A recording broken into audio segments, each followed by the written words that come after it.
Right in. Hello and welcome to Up the Villa podcast. This is our match reaction for Aston Villa 2, Tottenham Hotspur 1. And yes, it's a match reaction, a heartfelt reaction from a fan coming out the ground, giving his thoughts on the 90-minute performance that he has seen from his seat today. So that is what a match reaction is. So thank you everyone that tunes into our channel. If you are new, drop this video a like, get involved in the comment section down below. But a 2-1 win, and you know I haven't said this for 2 episodes, but I am absolutely buzzing with that performance. It was exactly what was needed. We spent all week talking about how Spurs were going to set up, how they were going to play, how Aston Villa could exploit Spurs. And I think fair play to us because we nailed it. We knew how they were going to play. We went through it formation-wise, everything like that. And it was everything that I expected from Spurs today. But I think credit has to go to Aston Villa because I thought we were impeccable. You know, that first half performance was utter domination from Aston Villa. You could see that there was hunger there, there was desire there, there was fight there, there was quality in abundance, there was a tactical plan from Unai Emery on how we were going to pick apart this Spurs team. And I think we all said it, didn't we, all week, that we know that Spurs have got a threat with Son, Richarlison and Kane, but Aston Villa today, you know, really exploited their formation, their lack of midfield. We were carving through Spurs at will at times. That crossfield ball to Moreno was on every single time.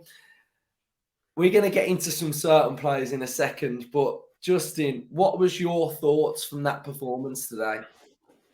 Firstly, nice to be back, fit and firing at last. I thought it was outstanding. I thought the first half was exactly what we wanted to see, wasn't it? After a little bit of a blip over the last few weeks, but set them up brilliantly. Mentality was absolutely spot on today. They knew exactly what they had to do. The managers obviously been into them all week and given them their roles and what to do, and they carried them out to almost to perfection, especially in that first half. I thought the high line was tactically absolutely spot on against Spurs. So important when you've got the front three they've got. When you look at what Harry Kane does, you know, he drops into the pocket, doesn't he, in the 10, and he looks to play the ball through on the overlap to Richarlison and Son. And they tried it over and over and over again. And 9 times out of 10, we were absolutely spot on with the line. You know, that takes a lot of drilling on the training ground. That does, for that back four to be so attuned and so in line, and timing has to be perfect, and they all have to be in sync to play that way. It's a bit risky, and a couple of times we did have to rely on Martinez to make 1 or 2 saves, but that's what he's there for. But I thought it was a perfect way to play against them, and it worked perfectly. Always nice to get an early goal, isn't it? Especially at home, especially in such a game of such magnitude and importance. I thought Ramsey took it supremely well. I thought Leon Bailey did fantastically well as well to create the chance for him.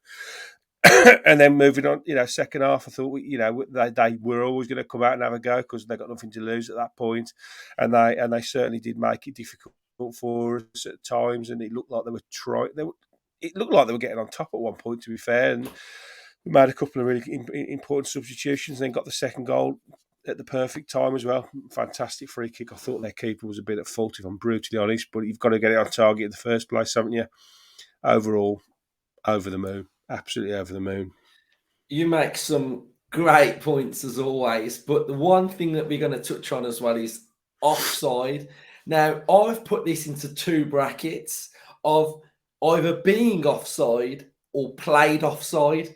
They're 2 different things to me, because in a game you'll have players that will just casually go offside and they just happen to be offside. But what we are able to do with our tactical defensive shape is time and time again play players offside, and that takes so much hard work on a training ground. To, you know, you're talking literally shoulder width, shirt width, millimeters. You're talking so finer details, and we're able to do that time and time again. But I think first of all, really, it felt like we went into that game really, really wanting that win, and you could just see it from the stands. From like I said it to Charlie, who sits next to me. I said, in that first minute when McGinn puts his butt out and spins and turns in the first minute,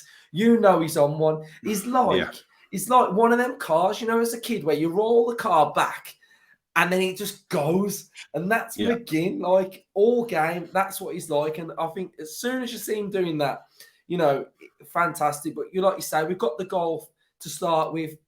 We started the game really, really well. We came out the traps, dominating territorially, dominating possession. And for a player who gets a lot of criticism, a lot of criticism. And I think, I've criticised him this season. I know there's a lot of fans that have done as well. But for that goal, Leon Bailey was absolutely brilliant. Absolutely brilliant. That ball that went into Ramsey and that finish, again, it felt like a well-worked goal and not sort of like an off-the-cuff moment. It felt like, Ramsey peeled to that near post and it was a great, great finish. And I think for that whole of that first half, we were absolutely sublime. And I think, you've got to go back to, the records of what we've seen from Spurs coming to Villa Park in recent years. We have been absolutely demolished by Spurs in recent years at home. Absolutely demolished. Sona's Taurus one. And I just felt like if I had to have a thinking in my head of how I wanted that first half to go, that's how I'd have wanted it to go. And it was absolutely tremendous. And again, we came out second half, they came out with, a little bit more sort of like invigorated, didn't they? They sort of came out with a little bit like they had a bit of a rocket into them at half time. But, we stuck in there. We worked hard and we got that second goal. And, I'll go back to Dougie's first goal ever at Villa Park, when he scored against Bournemouth, and it was just that worldy, like, yeah. I'm so happy that, I agree with you. I think I do think it went a bit central, and I think maybe the keeper should have maybe got something else on it. But, it was a great strike. And again, I'm referencing Charlie here a lot because we sat next to each other today. Normally there's one that sits next to us and there's someone else. But he was like, come on, Ashley, roll back the years. And like when he scored, I was like, next time Dougie takes a free kick, you're going to be like, roll back the years, Dougie. So, it was a great free kick. So happy for him. And you see what it meant for him. And I've got to say, the atmosphere today was so good. So good. The LA, when that was going and all the songs was just absolutely fantastic. And there was a dubious pen at the end, but I do think it probably was a pen. I think it's one of them, isn't it? I know we spoke about it before we came on that he's bought it. I think I think there's no real contact from Martinez, but Martinez doesn't get the ball, and then Kane's done a Kane and just put his leg there, put his body there, whatever. So yeah, I think that's that. And then we'll go now and we'll just talk about one player for me.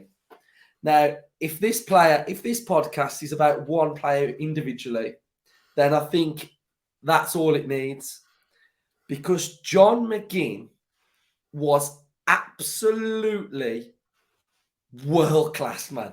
Like, I'm not beating him up. Like, that was a monumental performance from McGinn. Monumental. I've spoke about him at the start where you're winding him up and he's going. But there's more to him than that. He's getting his body in front of Kane, turning.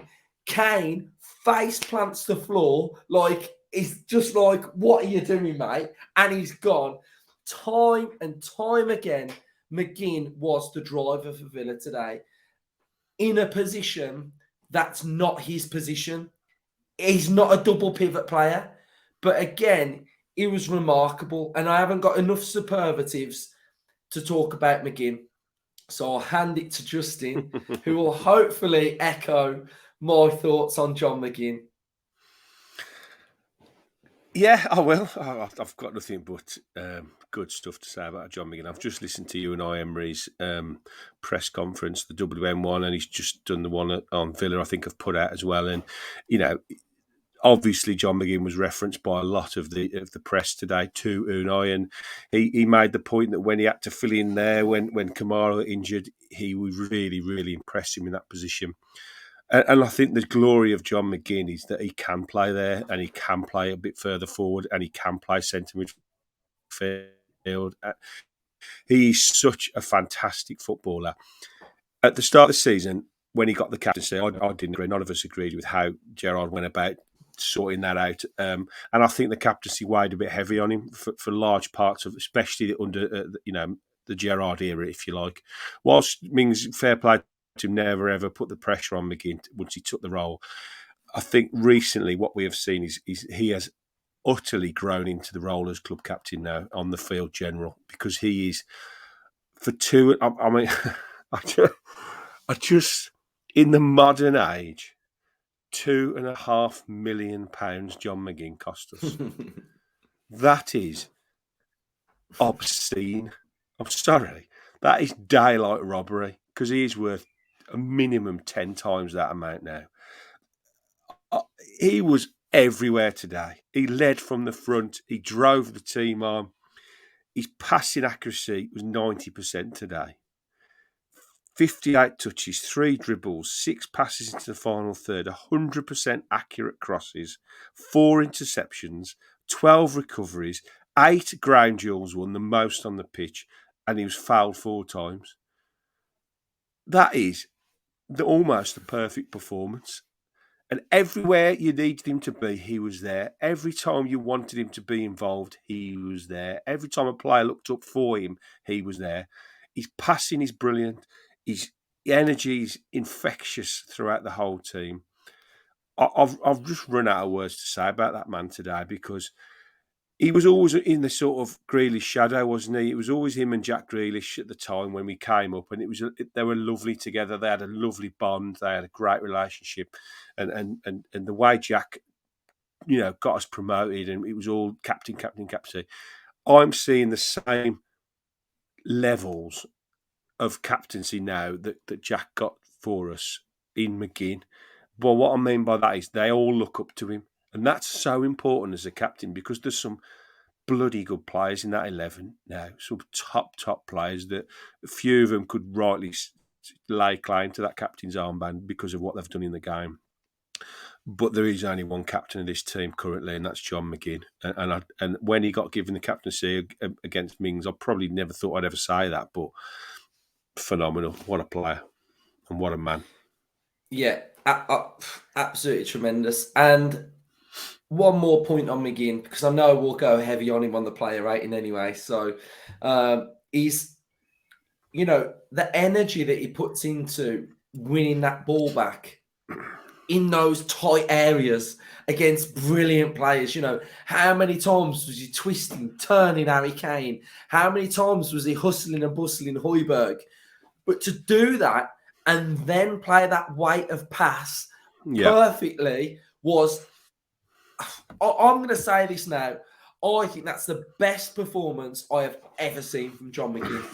I don't care whether he scored a worldie in a game or whatever, but today, watching him today, when we needed him, when we needed that leader in that big moment, because don't forget, everybody was saying that this game was must win, and we won. So that is absolutely fantastic. So what we're going to do on this episode, sometimes we show it on the debrief, but we'll just have a little look at some of the talking points stat-wise. Villa had an XG of 1.18. Spurs had a 1.36. I've no idea how that's been worked out. So I don't know how that has been worked out. It's only had a couple of shots, didn't they? I think it was the second half, wasn't it? That's probably. I mean, if you click on the first half there, I think that XG is probably next to nothing. There you go, nothing. Yeah, true. So yeah. So I mean, also you look at all the stats. Look at that offsides. There's your critical point there. 9 times we caught them offside today. Yeah, That was that's fantastic. specific. Yeah, that was a specific match plan. That's something that Unai had his laptop out early, and he knew exactly how we were going to play him.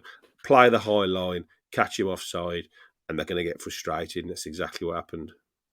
Yeah, passes, 85% passing accuracy as well. If we have a look at the average positions from this game as well. I mean, look at that one. That's actually surprised me a little bit of how many Villa players were actually in Spurs' half. That double pivot is actually in front of the halfway line. And if you have a look at both fullbacks in this game, they're both pretty high. Normally, we see Young dropping back and Moreno further forward, but that's pretty decent to see. And one more thing, sorry. Look at Leon Bailey. Look at Bailey's role. Now, me and Ryan spoke about Bailey's role in this game, hugging that touchline.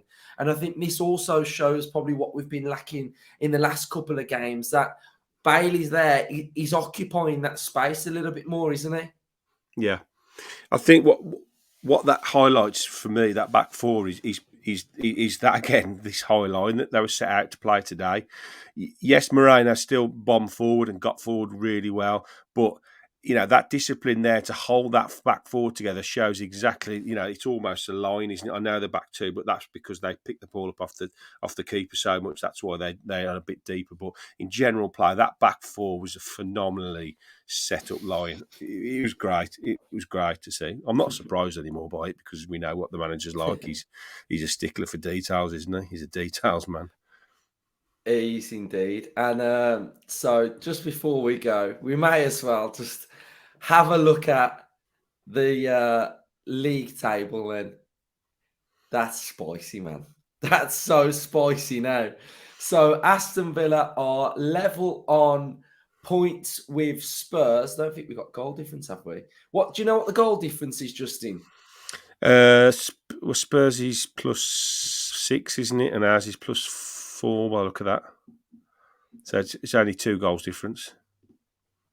Yeah, Spurs. it's 2 goals 4. difference. Yeah. So it's 2 goals difference. That's tight, man. It's all to play for, mate. Honestly, we had to win today. We knew that. We knew the importance of today. Brighton now got Arsenal and Newcastle before we play again. I fully expect them to lose both of them games. I know that's a big ask, because I think coming off the back of the 5, Arsenal have got to win, Newcastle have got to win. I think that more or less settles the top 4 for Newcastle. So, it's all to play for. Yeah. Southampton have just been relegated. So Brighton, it's a derby. Weird things happen to teams that have just been relegated, and then they go to Man City, who's going to have to win that game as well, because Arsenal are just going to keep winning. And then they come to us. So I see Brighton maximum winning 1 more game. And then Spurs, anything can happen. Brentford, they've got Brentford. The interesting one next week for Brighton away at Newcastle is Newcastle have the opportunity. Midweek, isn't it? Yeah. So Newcastle have the opportunity to get Champions League football in front of their own fans. Yep, massive. It's massive. So 2 home games. Yeah. So there we go then. So that's our match reaction for Aston Villa 2, Tottenham Hotspur 1. Regular viewers of the channel will know that we'll have a player ratings that's out tomorrow, and more of an in-depth feel of it all. That'll be out on Monday as well. And we have a big episode out next week. So stay tuned for that one. Up the Villa. Up the Villa.